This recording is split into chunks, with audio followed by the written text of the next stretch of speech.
We don't know, Wolf, if there will actually be a strike. What we do know is that the process is well underway that could lead up to it. Phase one, the preparation, the planning, that's been going on for days now, talking about how this might happen. In fact, we're already into phase two, which is the staging. And in military terms, if you're talking about a possible strike on Syria, what does staging mean?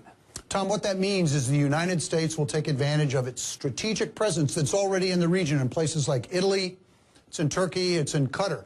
They're going to increase their munition stockpiles, their fuel, their medical capabilities, their ability to rescue downed pilots, so that it'll decrease the amount of time that the U.S. needs to strike. So they're building up these faraway assets. Let's move the map in here a little bit closer so we get a better look at all of this. And let's talk about the close-up activity when you talk about Syria here. We have these ships that have moved into the Mediterranean closer to the shore. What's that all about? They just came from the 6th Fleet. They're in the eastern Mediterranean. They're over the horizon from Syria. Meaning they can't be seen from shore. They're quite a distance away. Exactly. They're in a protected position, but they can strike to any target that we would choose in Syria. There would also be submarines out there. There's also this, quite interesting, this is called a RAS, these cones of airplanes, essentially, that are brought in. You believe a couple of them would be set up. Probably. These planes circling just outside of Syrian airspace. What is this all about? This restricted operation zone allows aircraft to loiter in a very restricted area so they can refuel and they can be prepared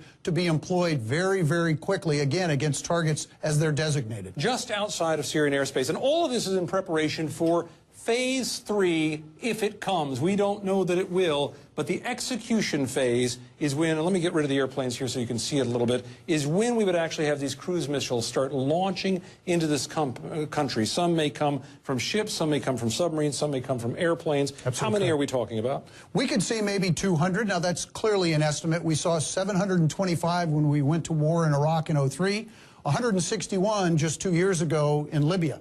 So they would be launched very, very quickly. The flash-to-bang time is instantaneous. From the time the president decides the time we would launch them. Very specific targets in mind here, Wolf. We've talked about them a lot. Command and control. Why does this matter? We want to blind Assad. We want to deny him the ability to see us and even to assess his own capabilities. We'd like to take out his missiles. Why do we care about them so much? Well, the purpose of this attack is to deny and degrade his ability to launch chemical weapons. Those missiles are the primary means of launching those against his own people. And there could be attacks against airfields and aircraft in the Syrian military.